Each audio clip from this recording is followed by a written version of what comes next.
মানব জাতির দুনিয়া আগমনের একটি সুনির্দিষ্ট আল্লাহর নীতিমালা রয়েছে। আল্লাহ রব্বুল আলামিন এ মর্মে সূরা জিন এবং কি সূরা আল ইমরানের দুটি আয়াত আমি উল্লেখ করব এখানে। প্রথম আয়াতটি হচ্ছে আল্লাহ তাআলার ইবাদত করার মাধ্যমে ইহকাল ও পরকালের মুক্তি লাভ করা যায়। আল্লাহ তাআলা এখানে বললেন, ওমা খালাকতুল জিন্না ওয়াল ইনসা ইল্লা লিয়াবুদুন, আমি মানুষ এবং কি জিনকে সৃষ্টি করেছি আমার দাসত্বের জন্য, ইবাদতের জন্য। মানুষ এবং কি জিন আল্লাহর দাসত্ব করবে। তো একটি মানুষের পুরোটা জীবন হচ্ছে আনুগত্যের জীবন। আপনি ঘুমিয়ে আছেন, সেখানে আনুগত্য না। ঘুমানোর উপরে আমরা ঘুমের দোয়া পড়ি না, সার্বিক যাবতীয় নিরাপত্তার আল্লাহর কাছে চেয়ে ঘুমাই না, ঘুম থেকে উঠে দোয়া পড়ি না।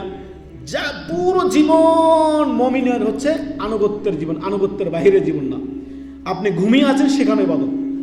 আপনি মায়ামালাতে আছেন, সেখানে ইবাদত। আপনি হাটে ঘাটে মাঠে যাচ্ছেন, সেখানে আপনার ইবাদত। আপনি কারোর সাথে অন্যায় করবেন না, কাউকে কষ্ট দিবেন না, যাবতীয় অন্যায় কাজ থেকে বেঁচে থাকবেন, এটাই ইবাদত।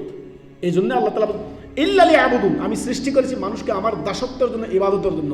দাস দাসের মতো থাকবে, দাস আপনার মনিবের মতো হবে না। দাস মানে কি, শিরনত করে আল্লাহর কাছে দৈনন্দিন 5 ওয়াক্ত সালাতে আপনি মসজিদে উপস্থিত থাকবেন। দৈনন্দিন 5 ওয়াক্ত সালাত আপনাকে পড়তেই হবে, এটা হচ্ছে আল্লাহর হুকুম। এই জন্য আল্লাহ রব্বুল আলামিন বলেন, ওমা খালাকতুল জিন্না ওয়াল ইনসা ইল্লা লিয়াবুদুন।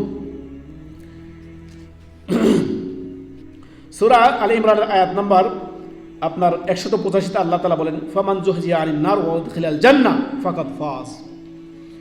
রব্বুল আলামিন কিয়ামতের দিন যাকে আপনার জান্নাতে প্রবেশ করাবেন আর যাকে আল্লাহ সুবহানাহু ওয়া তাআলা আপনার জাহান্নাম থেকে দূরে রাখবেন, সে সফল না? সুবহানাল্লাহ।